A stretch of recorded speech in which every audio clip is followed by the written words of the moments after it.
Hello and welcome to your final lesson in my art class.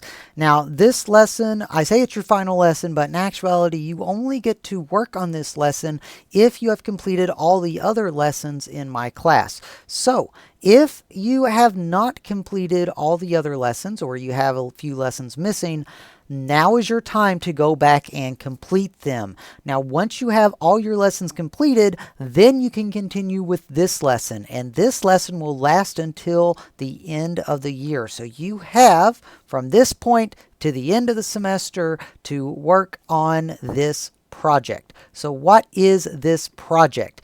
This project is called independent projects. An independent project is something that you plan independently. It's something that you feel passionate about. It's something that you can work on and refine over time. And it is something that you can work on in class.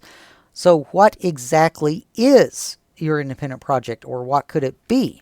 Well, examples of independent projects could be painting shoes, working on sculptures, painting along with Bob Ross, cleaning, creating music or soundboards or project boards or flip grids, even doing art research. Basically, it is anything that you can think of as long as it is related to art in some way.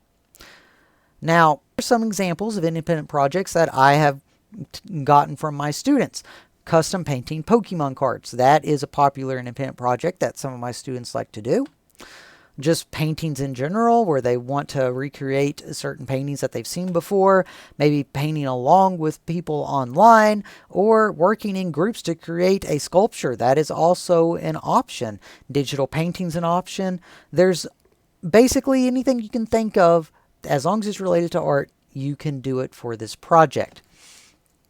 So what are the stipulations? First off, you need to make sure that you sketch and plan out your idea first. If it is possible to draw it out, you need to draw it out. And I don't care if you have it in your head and you say, "Oh, Mr. Gray, I don't need to draw it out because I know exactly what I'm doing." It doesn't matter. You have to sketch out your idea. You always have to. From every angle you can think of, sketch it out and make sure you know exactly what it's going to look like before you get started on it. That way you don't waste supplies, you don't run into any unexpected things that is going to come up and you're thinking, "Oh, well, I didn't think about that. I might need that." Well, that's why you plan it out ahead of time. Next, it has to be related to art in some way. Now, like I said, music is still related to art. If you want to make concept art for a video game, that's related to art. There's stuff that you can think of that's related to art. Even flip grids, they're related to art because you have to lay them out.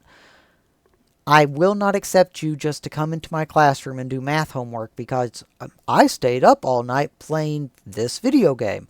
Oh, that's not going to fly. Sorry. You need to actually come up with a project. That is the point of this assignment. You need to come up with your own projects. Next, you have to make it school appropriate. Obviously, it's a project for school. It has to be school appropriate. If you do not have the supplies you need in the classroom, you are allowed to bring them in. Now, with COVID being COVID, I'm not allowed to give out as many supplies as I once was. So if it's a supply that is reusable, I'm not allowed to give it out.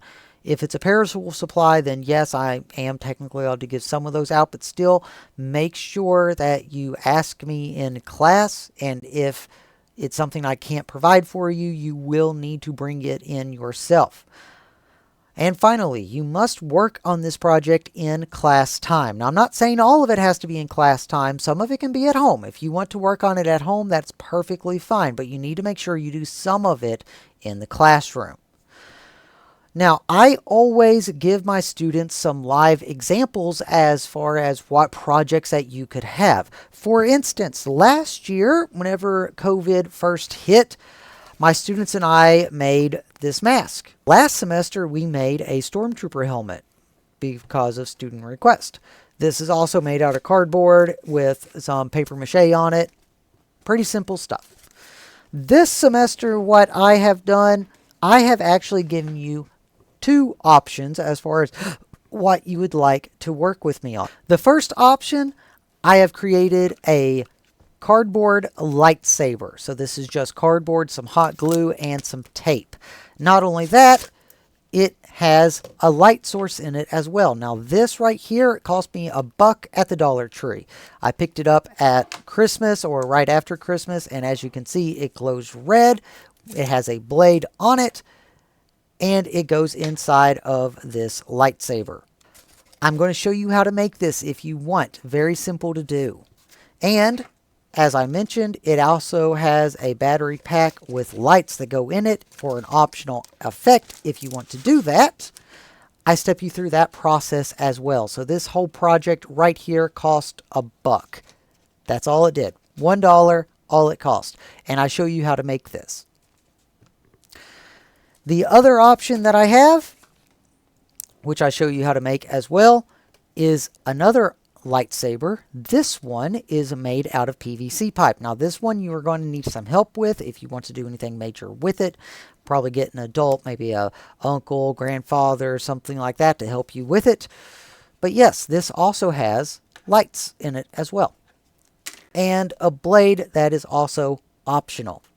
All right, thank you all very much. If you would like to follow along with me, I have the links to both of these in either corner, one over here for the cardboard and one over here for the PVC pipe. It's entirely up to you. If you'd like to follow along, you can. Thank you all very much. I hope you enjoy this project. Have a great rest of your day.